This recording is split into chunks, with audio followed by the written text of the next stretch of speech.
जय माता दी।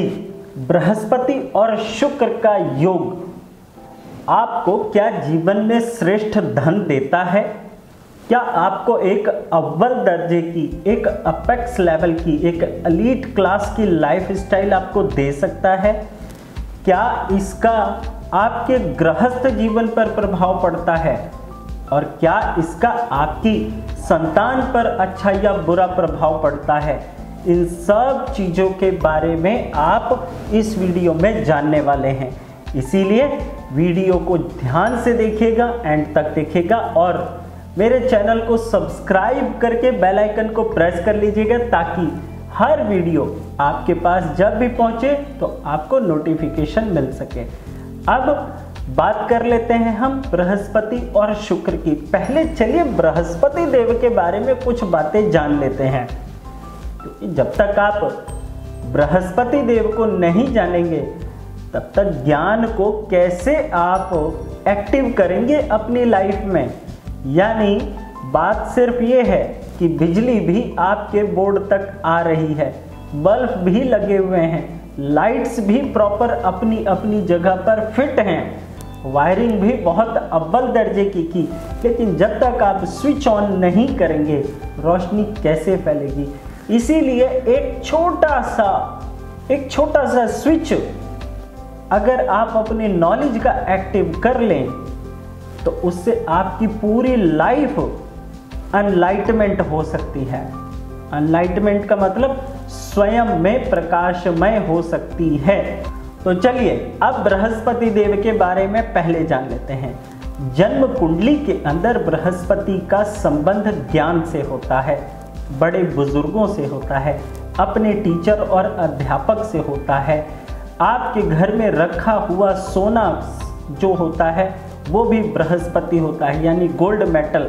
आपके घर के अंदर अगर सोना और आपके घर के अंदर जो बच्चों की, जो बड़ों की और आपकी जो काबिलियत है उससे जो आप कमाकर लाते हैं वो भी आपकी गोल्ड वैल्यू में ही काउंट किया जाता है। क्योंकि आपके लिए सबसे पहली आपकी एजुकेशन, आपकी नॉलेज और आपका जितना डिवाइन होना जरूरी होगा उतना ही आपके पास गोल्ड यानी आपके लाइफ की अनलाइटमेंट उतनी ही जरूरी और मजबूत होती जाएगी। इसीलिए मैं अपनी हर वीडियो के अंदर अक्सर बोलता आया हूं, जन्म कुंडली के अंदर कोई भी ग्रह बुरा नहीं होता और ना ही कोई ग्रह अच्छा होता है, ना कोई ग्रह उच्च का होता है, ना कोई ग्रह नीच का होता है। हर ग्रह की एक अपनी खासियत है, एक अपनी इंडिविजुअल पर्सनैलिटी है आपकी लाइफ को क्रिएट करने की। अब यहाँ पर बृहस्पति और शुक्र को भी मैं आपको इसी ढंग से समझाऊंगा। उम्मीद करता हूँ आपको जरूर अच्छा लगेगा और आप अपने बारे में जरूर गहराई से जान पाएंगे। मेरे सभी भाइयों बहनों, आप इस बात को बहुत अच्छे से समझिएगा और जो भी मेरे बड़े इस वीडियो को देख रहे हैं प्लीज़ आप भी देखिएगा। और अगर मुझ में किसी चीज़ की कमी आपको लगे और आपको लगे कि मुझे आपकी तरफ से कोई सुझाव लेना है, स्वागत है आपके कमेंट्स का। प्लीज़ आप मुझे ज़रूर बताइए। मेरा सौभाग्य है कि आप मुझे मेरी त्रुटियों को बताने के लिए एलिजिबल हैं और आप मेरे साथ हैं। अब बृहस्पति देव के बारे में और थोड़ा सा जान लेते हैं। मेरे प्यारे छोटे छोटे भाइयों बहनों, आपके घर के अंदर के जो भी बुजुर्ग होते हैं वो बृहस्पति देव ही होते हैं। आपको अपने टीचर, अपने मेंटर्स, अपने ट्रेनर्स का बहुत सम्मान करना चाहिए अगर आप अपने बृहस्पति देव को अच्छा रखना चाहते हैं तो। नहीं तो पुखराज की कितनी भी बड़ी अंगूठी पहन लेना बेटा, चाहे आप कितना भी आप मंदिर जा कर के सर पटक लेना, चाहे आप कितनी भी पूजा पाठ हवन यज्ञ करवा लेना, लेकिन जो आपको अपने टीचर, अपने मेंटर्स, अपने गुरुओं का सम्मान करने से जो मिल सकता है वो आपको अन्य किसी भी चीज में नहीं मिलेगा। ये प्रैक्टिकली प्रूवन है, ध्यान रखिएगा। इसलिए आपकी थोड़ा सा ईगो को साइड कर दीजिए। और जो मैं कह रहा हूं उसको मान करके आजमा कर देखिए, तब विश्वास करिएगा। बृहस्पति देव आपके घर के अंदर रखी हुई वो किताबें भी होती हैं जिन किताबों से आप अपनी नॉलेज को स्केल करते हो, शार्पन करते हो। और ये भी आपको बता देता हूं कि बुद्ध किताबें होती हैं क्योंकि कागज से इसका संबंध होता है, लेकिन उसके अंदर जो कंटेंट प्रिंट होता है ना, वो सारा कंटेंट आपका उसी प्लैनेट को जाकर रिलेट करता है जिस स्केल और फील्ड के अंदर आप हैं। लेकिन बृहस्पति देव उसकी नॉलेज के साथ कनेक्ट जरूर हो जाएंगे। इसीलिए आपको छोटा सा एग्जांपल देकर समझाता हूं ताकि आपको ये अच्छे से समझ आ जाए। सपोज आप मेडिकल के अंदर हैं और मेडिकल के अंदर आपका काम सर्जिकल का है, तो सर्जिकल में क्या होता है, किसी चीज को खूबसूरत करना, किसी चीज को काट छांट करके सही करना, उसको अपने वास्तविक रूप के अंदर या सुंदर रूप के अंदर उसको डेवलप करना। तो ये शुक्र का काम हो गया। तो आपकी सर्जरी की जो किताब होगी मेडिकल फील्ड के अंदर, वो बुध, शुक्र और बृहस्पति का संबंध और सुख देगी। अगर आपका ऑपरेशन से रिलेटेड है, चीर फाड़ से रिलेटेड है और आप उसको फिर करेक्ट करते हैं, तो उसके अंदर बुध, बृहस्पति और शनि का संबंध आ जाएगा और मंगल का भी आएगा। मंगल का क्यों आएगा? क्योंकि उसके अंदर औजार भी बने हुए होते हैं, खूब अच्छे अच्छे टूल्स भी बने हुए होते हैं। अब बात करेंगे अगर हम इसको कम्युनिकेशन में, आईटी लैंग्वेजेस के अंदर, तो इसके अंदर बृहस्पति बहुत टॉप लेवल का होगा, बहुत ऊंचे दर्जे का होगा और बुध भी इसके अंदर अवश्य जुड़ा होगा। इसके साथ साथ इसके अंदर शुक्र की भी हम कुछ हद तक वैल्यू जरूर लेंगे। अब बृहस्पति और शुक्र की गहराई आपको समझ आई, कितनी गहरी है ये चीज। लेकिन अगर ये जन्म कुंडली के अंदर खराब हो जाए तो जातक को सबसे पहले ये अपने ज्ञान से भटका देता है, नॉलेज के पाथ से अलग हटा लेता है, इंसान को डिस्ट्रैक्ट कर देता है, अपने करियर को बूस्ट करने के उसके जितने भी फंडामेंटल्स होंगे सबको फेल कर देगा। क्यों कर देगा? जब ऐसा जातक अपने टीचर्स का अपमान करे, अपने मेंटर्स, अपने घर के बड़े बुजुर्गों का अपमान करे। ऐसी स्थिति के अंदर आपको बृहस्पति शुक्र का यदि फल पाना है अच्छा, तो आपको सबसे पहले अपने बृहस्पति देव को अच्छा रखना होगा, क्योंकि बृहस्पति देवताओं के गुरु हैं और शुक्र राक्षसों के यानी असुरों के गुरु हैं, और असुरों के भी गुरुओं ने कभी भी अधर्म नहीं किया था। इसीलिए आपको इस बात का ध्यान रखना चाहिए कि आपको अपने बृहस्पति शुक्र की युति का, योग का अच्छा फल पाने के लिए सबसे पहले बृहस्पति देव को अच्छा रखना होगा। और आपको मैं यहाँ पर रेमेडी भी बता देता हूँ चलते चलते।